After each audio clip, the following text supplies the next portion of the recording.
Hello, good morning and welcome dear students on YouTube channel physics Kanhaiya Yadav. मैं हूं केवी sir और आज हम लोग स्टार्ट करने वाले हैं special purpose of PN junction diode की। ओके, तो जैसा कि हम लोग बात करें special purpose of PN junction diode में, इसका क्या मतलब है थोड़ा समझने की कोशिश करते हैं।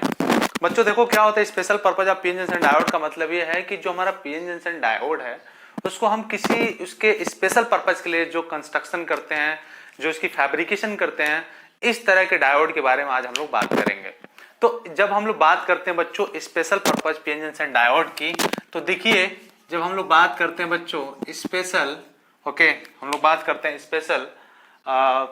Special purpose of PN junction diode, तो हम लोग क्या बोलते हैं। देखो बच्चों, जब हम लोग बात करते हैं special purpose of PN junction diode की, ओके, पीएन जंक्शन डायोड की, तो देखो बच्चों इसमें क्या है, उसकी जो स्पेशलिटी है, जिस वजह से हम लोग उसको बनाते हैं, जो उसका कुछ कैरेक्टरिस्टिक्स यूज करके हम किसी स्पेशल पर्पज के लिए जो बनाते हैं उसी को हम लोग बोलते हैं क्या, special purpose of PN junction diode.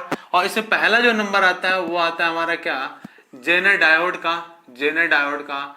दूसरा जो आता है बच्चों वो आता है हमारा photo diode, okay, photo diode का। और तीसरे नंबर पे हम लोग जिक्र करेंगे यहाँ पे बच्चों, वो होगा सोलर सेल का, ओके, सोलर सेल का होगा। हाँ, सोलर सेल में और क्या था, जेनर डायोड, फोटो डायोड हो गया। और हम लोग थोड़ी सी, एक मिनट रुक जाओ बच्चों, चेक कर ले हम जरा कि ये माइक प्रॉपर काम कर रहा है कि नहीं कर रहा है। Okay, hello hello, check, hello, हाँ माइक काम कर रहा है बच्चों। चलो, तो दूसरा जो है, पहला तो इसका स्पेशल पर्पज में क्या है, जेनर डायोड है, फोटो डायोड है, लाइट इमिटिंग डायोड की बात करेंगे हम लोग, लाइट इमिटिंग डायोड, ये भी स्पेशल पर्पज डायोड है। ओके, उसके बाद जो है हमारा सोलर सेल है, सोलर सेल का जिक्र हम लोग करेंगे। ओके, हालांकि ये सारी चीजें बहुत डिटेल में आपके सिलेबस में तो नहीं है, लेकिन इसका जो सिंबल है, इसके जो ग्राफ है, वीआई कैरेक्टरिस्टिक्स हैं, क्या क्या इसके पर्पज है, इस पे जरूर हम लोग जिक्र करेंगे, है ना। चलिए, तो सबसे पहले हम लोग क्या करेंगे, अभी जेनर डायोड की बात हम लोग कर लेते हैं, है ना बच्चों। चलो नोट कर लो, पेन कॉपी बच्चों सामने रखो एकदम, है ना, तभी चीजें सिंक्रोनाइज हो पाएंगी, तभी एक दूसरे को हम लोग समझ पाएंगे और चीजें बेहतर समझ में आएगी किसी भी टॉपिक के प्रति। ओके, तो चलो बच्चों, इन सारे डायोड्स को, जो जेनर डायोड है, फोटो डायोड है, एलईडीज हैं, एलईडी लाइट इमिटिंग डायोड इसको अपन लोग बोलते हैं, या सोलर सेल है, ये सभी हमारे special purpose of PN junction diode है। ओके, तो चलिए बात करते हैं सबसे पहले हम लोग जेनर डायोड की। तो मैं इसको अभी हटा देता हूं और अब हम लोग बात कर लेते हैं जेनर डायोड की। ओके, तो जेनर डायोड में क्या खास बात है भाई, जरा उसकी बातें हम लोग करते हैं, क्यों ये खास हो जाता है। देखो बच्चों, सबसे पहले तो हम लोग जेनर डायोड की बात करें। जब हम लोग बात करते हैं जेनर डायोड की, तो दो तीन बातें अपने को पता है। क्या क्या, हम लोग जब बात करते हैं जेनर डायोड की, तो ये बात अपने को पता है कि जेनर डायोड जो है वो हमारा किस में काम करता है, रिवर्स बायस में काम करता है, रिवर्स बायस में काम करता है। ओके, रिवर्स बायस में काम करता है। दूसरी बात हम लोग जानते हैं, इसमें जो पी टाइप सेमीकंडक्टर होते हैं, P type and N type जो सेमीकंडक्टर होते हैं, वो बहुत ही हैवी डोपिंग होती है इनकी, बहुत ही हाईली बोल सकते हैं, बहुत ही हाईली डोपिंग होती है।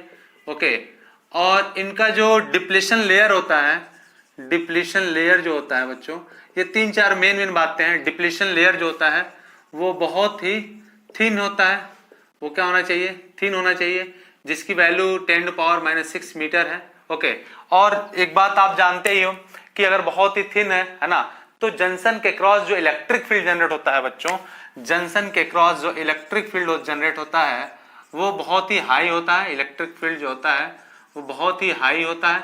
वो कितना होता है भाई, वो होता है 5 × 10⁻⁶ वोल्ट पर मीटर। ओके, तो ये थोड़ी सी बातें हम लोग करेंगे। देखो बच्चों, जेनर डायोड में क्या होता है, ये रिवर्स बायस में काम करता है, पहली चीज, ठीक है, रिवर्स जोन कह सकते हो उसमें काम करता है ना।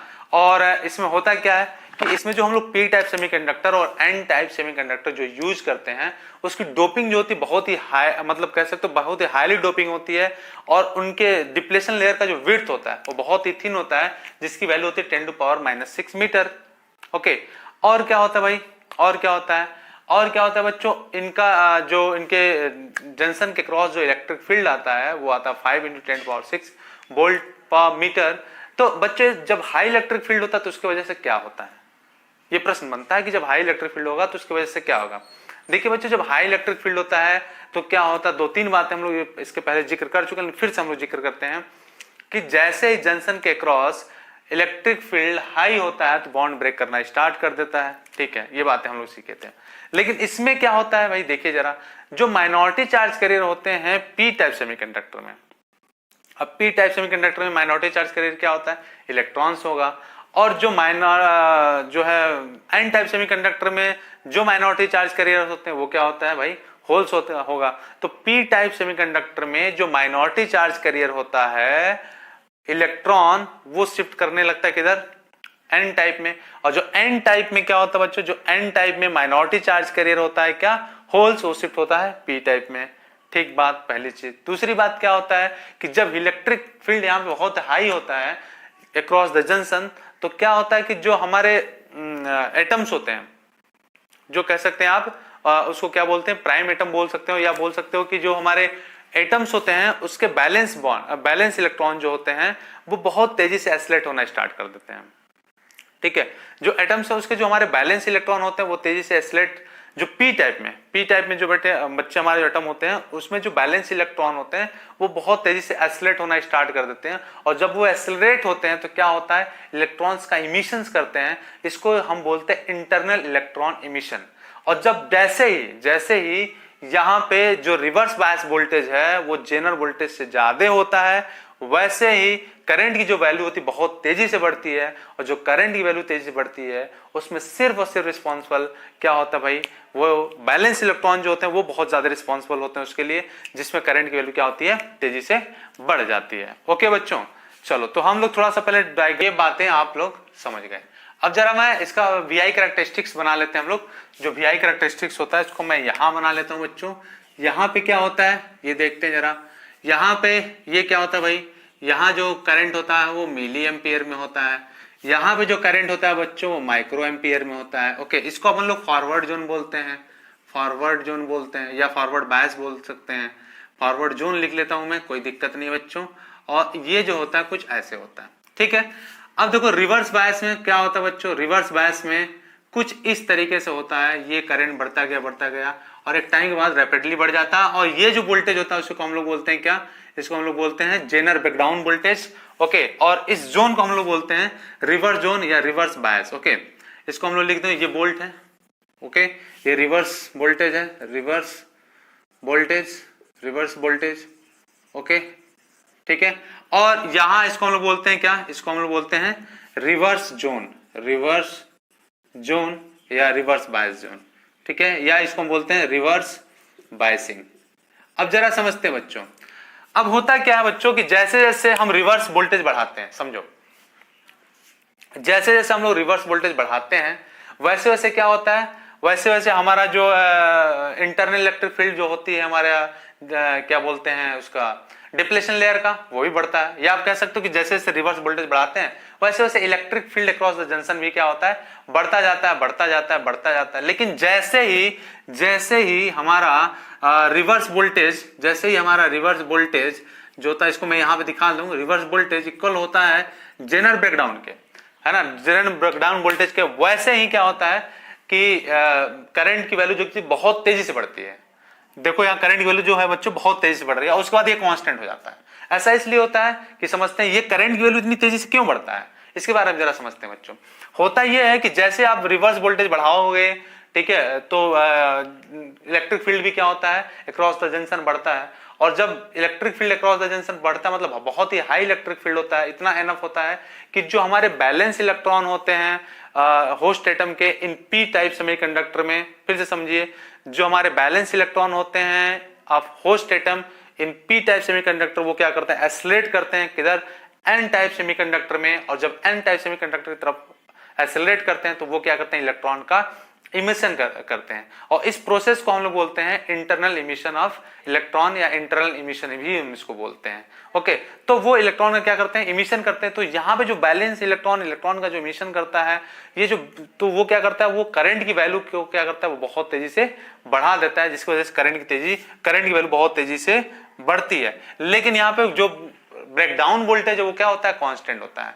और इसकी यही खासियत बच्चों, इसकी यही खासियत इसको special purpose of PN junction diode में लगा कर रख देता है। क्या कि करंट की वैल्यू बढ़ेगी घटेगी, फ्लक्चुएट होगी, बढ़ रही है, बट वोल्टेज की वैल्यू क्या है, कांस्टेंट है। देखो बच्चों, वोल्टेज यहाँ पे स्टेबलाइज है एक तरह से, और करंट की वैल्यू बढ़ रही है। वाइड रेंज के करंट के लिए फिर भी ये वोल्टेज की वैल्यू क्या है, सेम है। तो इसीलिए हम लोग जेनर डायोड्स को as a voltage regulator use करते हैं या वोल्टेज स्टेबलाइजर यूज करते हैं। ठीक है, उसी को हम लोग बोलते हैं वोल्टेज रेगुलेटर। ओके, तो अभी हम लोग उसकी चर्चा करेंगे कि Zener diode uses as a voltage stabiliser और वोल्टेज रेगुलेटर। तो इसकी हम बात करें, लेकिन यहां पे बात समझ में आई कि करंट तो तेजी से बढ़ा लेकिन ये वोल्टेज कांस्टेंट है। और करंट क्यों बढ़ा, कर फिर से बता देता हूं कि जो जैसे electric field across the junction बहुत तेजी से बढ़ता है तो होता क्या है कि जो पी टाइप सेमीकंडक्टर में जो होस्ट एटम होता है उसमें जो बैलेंस इलेक्ट्रॉन को इतना हाई इलेक्ट्रिक फील्ड होता है कि उस बैलेंस इलेक्ट्रॉन को क्या करता है, पुल करता है। वो एस्लेट होते हैं तेजी से, जब एस्लेट होते हैं तो इलेक्ट्रॉन का इमिशन करते हैं। इलेक्ट्रॉन के इमिशन करने से क्या होता है बच्चों, वहां पे करंट की वैल्यू बढ़ जाती है। जो बैलेंस इलेक्ट्रॉन होते हैं उनकी वजह से जो है इनके करंट की वैल्यू बढ़ जाती है। ठीक है, जबकि वोल्टेज की वैल्यू क्या होता है हमारा, ये कांस्टेंट होता है। मतलब कांस्टेंट क्या, ये वोल्टेज वैल्यू रिवर्स वोल्टेज की value Zener diode breakdown, Zener breakdown voltage के जैसे इक्वल होता है वैसे ब्रेकडाउन अपने को अकर होता है। और यहाँ पे हम लोग देख रहे हैं कि वोल्टेज बीजेड पे ही स्टेबल है, जबकि यहाँ पे करंट की वैल्यू तेजी से बढ़ रहा है। मतलब करंट का इस पे कोई इफेक्ट नहीं पड़ेगा, जितना भी करंट फ्लक्चुएट करेगा लेकिन उसके वोल्टेज पे कोई इफेक्ट नहीं पड़ेगा। और यही इसका जो स्पेशलिटी है, ये स्पेशलिटी जेनर डायोड को बाकी सारे डायोड से थोड़ा अलग कर देता है, और इसी वजह से इसको हम एज ए वोल्टेज रेगुलेटर में यूज करते हैं।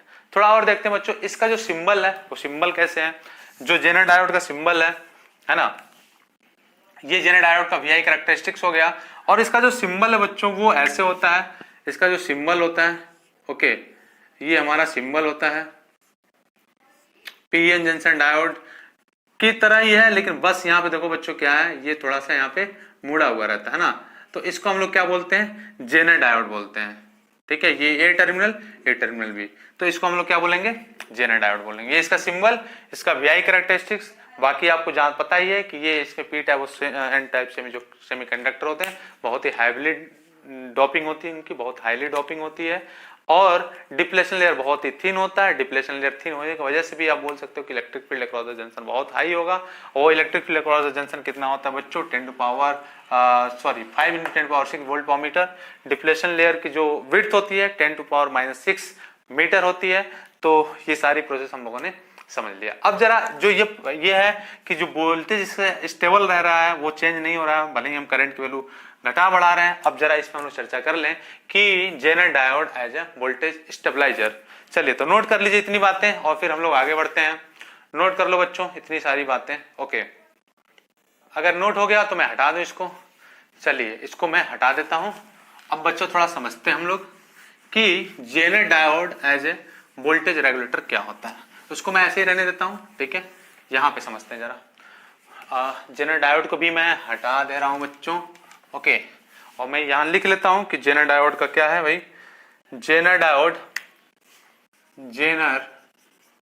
डायोड लिखते चलो साथ में बच्चों। Diode as a voltage regulator. ठीक है, जरा इसको समझते हैं वोल्टेज रेगुलेटर क्या होता है। ठीक है, इसको हम लोग एज ए वोल्टेज रेगुलेटर कैसे यूज करते हैं जरा बात करते हैं। हम लोग बच्चों क्या करते हैं, यहां पे अनरेगुलेटेड पावर सप्लाई देते हैं। चलिए यहां पे अनरेगुलेटेड पावर सप्लाई दे देते हैं, या अनरेगुलेटेड वोल्टेज लिख सकते हैं, अनरेगुलेटेड वोल्टेज। ओके, और ठीक है बच्चों, और यहां पे जो होता है हम एक रजिस्टर यूज करते हैं जिसको हम लोग बोलते हैं आरएस। ओके, और यहां पे बच्चों हम लोग यूज कर लेते हैं क्या, लोड रेजिस्टेंस आरएल, है ना। और यहां से हम लोग इसको कनेक्ट कर देते हैं, और यहां इसके क्रॉस जो हमको वोल्टेज मिलेगा, इसके क्रॉस जो मिलेगा वो क्या मिलेगा, रेगुलेटेड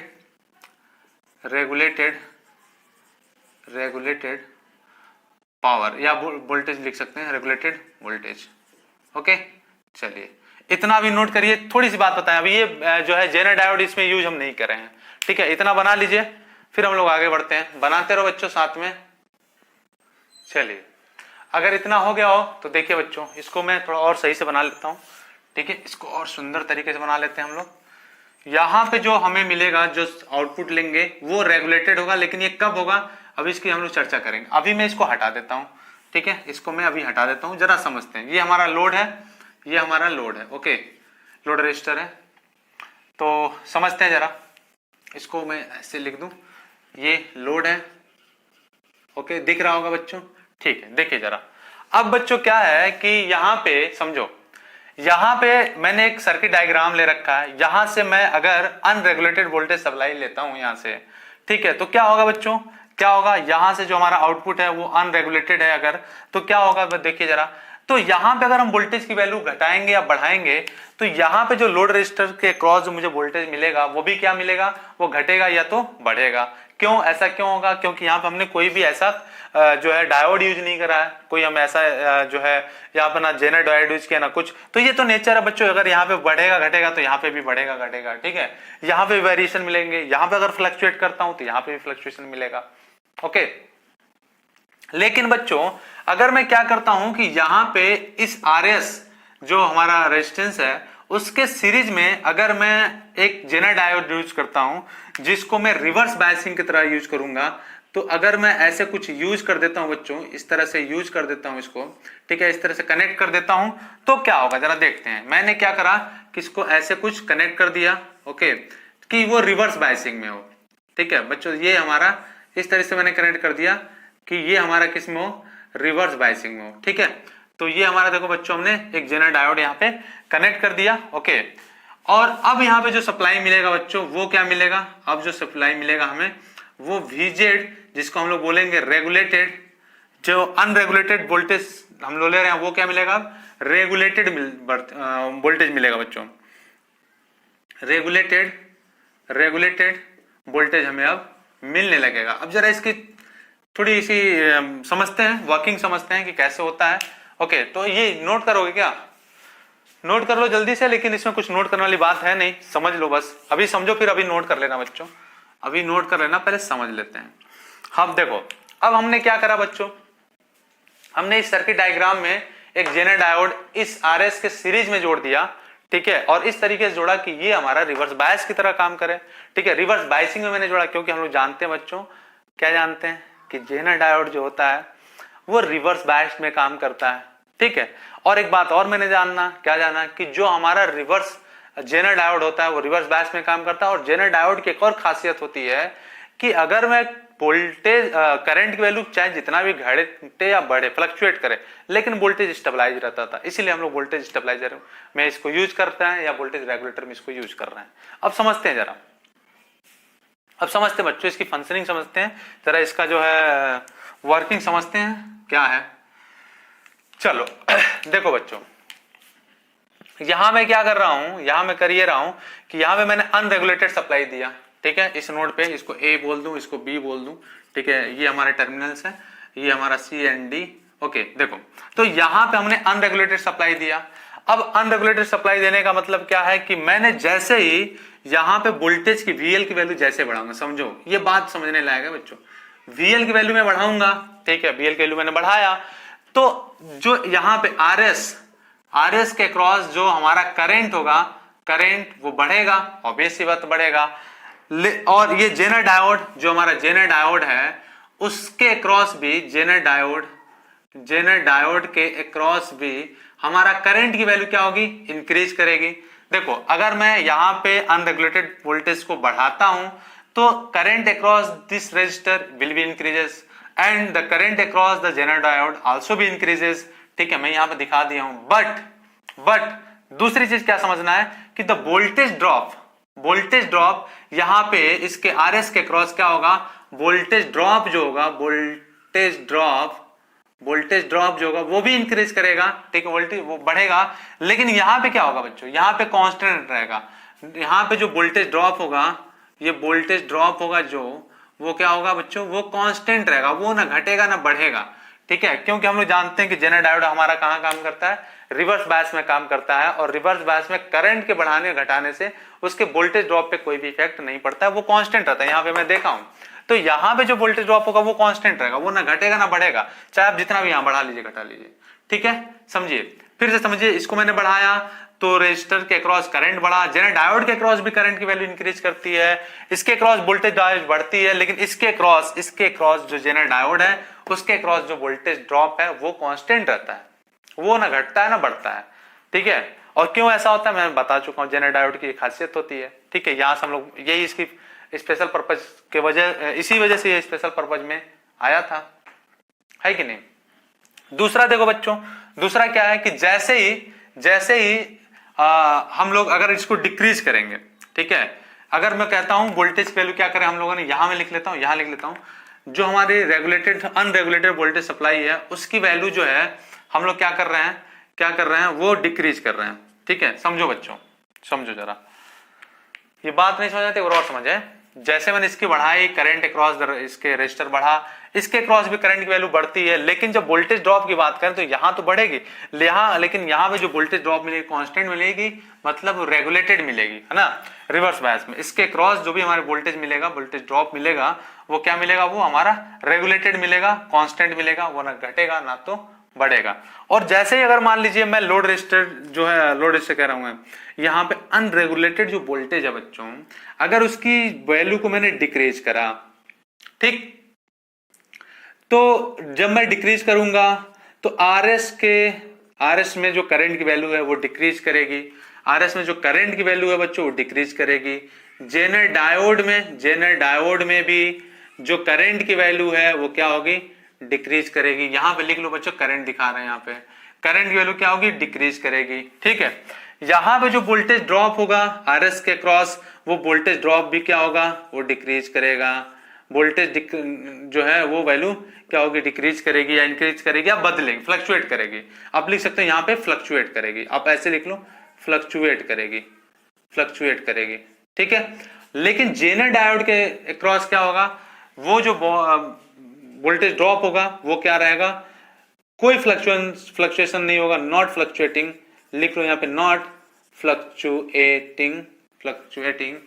फ्लक्चुएटिंग।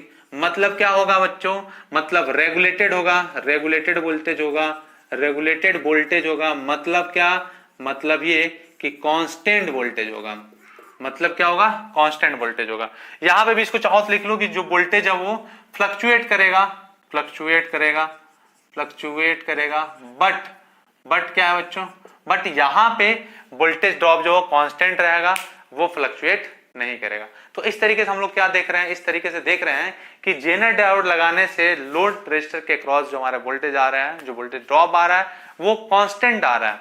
चाहे हम भले ही जो सप्लाई दे रहे हैं उसकी वैल्यू बढ़ाएं या घटाएं, करंट की वैल्यू तो बढ़ घट रही है, लेकिन voltage drop across the Zener diode क्या हो रहा है, वो कांस्टेंट हो रहा है। तो इस तरीके से जो मुझे आउटपुट में मिलेगा बच्चों, हमेशा कांस्टेंट वोल्टेज मिलेगा, एक रेगुलेटेड वोल्टेज मिलेगा, एक स्टेबलाइज वोल्टेज मिलेगा। और यही खास बात होती है जेनर डायोड की, जो वोल्टेज वैल्यू कांस्टेंट होती है, करंट की वैल्यू वाइड रेंज के लिए भी चेंज होती रहे, उससे उसको कोई फर्क नहीं पड़ता है। ओके, तो जब हम बढ़ा रहे थे तो इसमें भी करंट बढ़ रहा था, जेनर डायोड में भी करंट बढ़ रहा था, लेकिन ये जो है वोल्टेज ड्रॉप इसकी कांस्टेंट थी। और एक बात और भी लिख सकते हो कि जेनर डायोड में बच्चों होता क्या है कि हम चाहे जितना भी करंट बढ़ा लें, घटा लें, इंक्रीज करें, डिक्रीज करें, लेकिन वोल्टेज ड्रॉप क्या होता है, उसका सेम रहता है। इस लोड रेजिस्टर के क्रॉस जो हमें वोल्टेज ड्रॉप मिलेगा वो क्या मिलेगा, हमेशा कांस्टेंट मिलेगा। तो ये इतनी सी बातें थी जेनर डायोड के बारे में, ये मैंने लिख भी दिया, चाहो तो आप नोट कर लो। ठीक है, चाहो तो आप नोट कर लो बच्चों, ये इतनी सी बातें थी जेनर डायोड को लेकर के। और अगर हो गया हो तो हम लोग आगे बढ़ेंगे एक क्वेश्चन की तरफ। ओके, नोट कर लो बच्चों, नोट कर लो। ओके, तो बच्चों मैं अभी इसको हटा देता हूं, है ना, ये लोड करंट जा रहा था, ठीक है, आईएल। अब मैं इसको हटा देता हूं और हम लोग थोड़ा जेईई मेंस के कुछ क्वेश्चन कर लेते हैं फटाफट। ओके, चलो इसको नोट कर लियो तो हटा देता हूं। चलिए बच्चों, तो ये देखो जेईई मेंस 2019 का एक क्वेश्चन है, इसको देखते हैं। ये है जेईई मेंस 2019 2019 का एक क्वेश्चन है, इसको नोट करिए और जरा सॉल्व करो। देखो क्या पूछा बच्चों, देखिए दिया हुआ है कि reverse breakdown voltage of Zener diode दिया है 5.6 वोल्ट। तो मैं लिख लूं सबसे पहले जो डेटा दिया हुआ है, यहाँ पे VZ की वैल्यू दिया है कितना 5.6 वोल्ट। ओके ठीक बात, 5.6 वोल्ट दे रखा है। ठीक, देन द करंट IZ की वैल्यू पूछा है, ये IZ की वैल्यू पूछा हुआ है कि थ्रू द जेनर डायोड क्या होगा, वो 10 मिली एम्पियर दिया, 17 मिली एम्पियर दिया, 15 मिली एम्पियर दिया एंड 7 मिली एम्पियर दिया है। ये जेईई मेंस 2019 का क्वेश्चन है। ओके जरा देखते हैं बच्चों। सबसे पहले तो देखो बैटरी कैसे लगाया गया। बैटरी नेगेटिव टर्मिनल इसके जो है P टाइप से और पॉजिटिव टर्मिनल N टाइप से, तो मतलब ये रिवर्स बायस में वर्क कर रहा है जेनर डायोड। और जैसा कि हम लोग जानते भी हैं जेनर डायोड किस में वर्क करता है, वो रिवर्स बायस में ही वर्क करता है। ठीक है, अब देखो बच्चों जरा बैटरी से जो करंट निकलेगा यहाँ से जो बैटरी से करंट निकला, मान लिया मैंने क्या है वो I1 है, और इस नोड पे आने के बाद ये किधर गया, ये I2 गया और इधर कितना आया IZ आया। तो I2 को मैं ऐसे लिख लेता हूं, I2 को मैं ऐसे लिख लेता हूं, ठीक है, और ये IZ। तो मैं क्या लिख सकता हूं यहां से, I1 इक्वल टू क्या IZ प्लस I2 लिख सकता हूं, या फिर मैं क्या लिख सकता हूं यहां से IZ इक्वल टू, है ना, ये जाने वाली जितनी करंट होती है, किसी नोड पे आने वाली करंट और जाने वाली करंट का सम पे इक्वल होता है, ऐसा पढ़े ही होंगे हम लोग किरचॉफ करंट लॉ में। तो IZ की वैल्यू कितनी हो जाएगी, इसको इधर लाऊं तो मैं कितना आ गया I1 माइनस I2। ठीक है, तो ये हमको मिल गया, ये 2 को मैं ऐसे बना लेता हूं बच्चों, 2 I1 माइनस I2। तो अगर मैं I1 की वैल्यू निकाल लूं और उसमें से I2 सब्ट्रैक्ट कर दूं तो IZ अपने को मिल जाएगा, वही पूछा हुआ है, IZ ही पूछा हुआ है ना।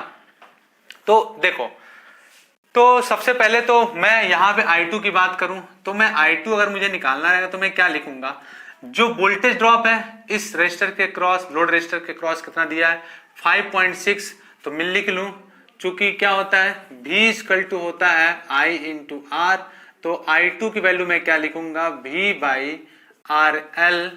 ठीक है, V की वैल्यू कितना दिया है 5.6, इसको लिख लें बच्चे, ये 5.6 वोल्ट बाई इसकी वैल्यू कितना दिया है 800 ओम। ओके, तो इसको अगर हम लोग कैलकुलेट करें तो कितना आएगा, कितना आ जाएगा बच्चों, ये वैल्यू कितनी आ जाएगी, इसको मैं लिख सकता हूं 5.6 बाई कितना 8 इंटू 10 टू पावर 3, इसको कट कर दिया तो कितना आया 7 into 10 to power minus 3 ampere.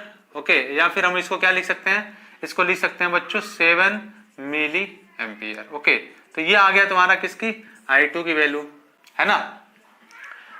ये किसकी वैल्यू आई बच्चों, ये I2 को मैं हमेशा इस तरह से लिखूंगा ना, ताकि आपको पता चले Z और 2 में एक डिफरेंस नजर आए। अब मुझे अगर I1 निकालना है तो सबसे पहले मुझे क्या करना पड़ेगा, सबसे पहले मुझे बच्चों इस रजिस्टर के क्रॉस जो वोल्टेज ड्रॉप है उसको निकालना पड़ेगा। तो देखो यहाँ पे कितना है बच्चों 9 वोल्ट है, यहाँ पे कितना है 5.6 वोल्ट है, तो लिख ले हम लोग वोल्टेज ड्रॉप अक्रॉस 200 ओम कितना हो जाएगा बच्चों, 9 माइनस कितना हो जाएगा 5.6, तो कितना आ जाएगा बच्चों, ये 3 गया और 5 तो कितना 3.4 आ गया। देख लो बच्चों 3.4 जोड़ दो, हाँ 3.4 वोल्ट आ जाएगा। ओके ठीक है, अब मुझे निकालना हो I1 की वैल्यू तो मैं निकाल सकता हूं, I1 इक्वल टू कितना हो जाएगा V बाई R। V की वैल्यू कितनी है 3.4, R की वैल्यू कितनी है बच्चों 200 है। ओके 200 है। फिर से अगर हम लोग यहाँ पे बात करें, ये दिया है वोल्ट में, ये ओम में, तो मैं क्या लिख सकता हूँ 3 बाई 2 इंटू 10 पावर 3। ओके, और ये कितना आ गया 17, तो मैं इसको क्या लिख सकता हूँ, लिख सकता हूँ 17 इंटू 10 पावर माइनस 3 एम्पियर, या फिर इसको मैं क्या लिख सकता हूँ 17 मिली एम्पियर। ओके, ये मैं लिख सकता हूँ। ठीक है, अब मुझे क्या निकालना है, निकालना IZ, तो IZ की वैल्यू में रख दो यहाँ पे, तो IZ इक्वल टू कितना था I1 माइनस I2, तो I1 की वैल्यू कितना आया 17 मिली एम्पियर माइनस I2 की वैल्यू कितना आया 7 मिली एम्पियर, घटा दो ये मिली एम्पियर में, तो वैल्यू कितनी आ जाएगी 10 मिली एम्पियर। ये इसका क्या हो गया बच्चों आंसर हो गया। तो देखो कौन सा आंसर सही है इसका, ऑप्शन कौन सा सही है बच्चों 10 मिली एम्पियर ना, option A is the correct option. और ये जेईई मेंस 2019 का क्वेश्चन है 8 अप्रैल को पूछा था बच्चों। JEE Mains 2019। तो ये देख लो कितने आसान से क्वेश्चन आते हैं इससे। अब देख लो स्कोरिंग है, ये पूरा स्कोरिंग है बच्चों, नोट कर लो, ये पूरा का पूरा स्कोरिंग है ना, नोट कर लीजिए। ओके बच्चों, नोट अगर हो गया हो तो इसका कॉन्सेप्ट आप जान ही चुके हैं, ठीक है, और मैंने कॉन्सेप्ट बता दिया है, तो इससे जुड़े जितने भी क्वेश्चन है जेईई मेंस के उसको सभी कर लो, ठीक है। चलो आज के लिए बस इतना ही, और प्लीज इसको लाइक करते रहो, शेयर करते रहो और सब्सक्राइब करते रहो। थैंक यू बच्चों, ऑल द बेस्ट।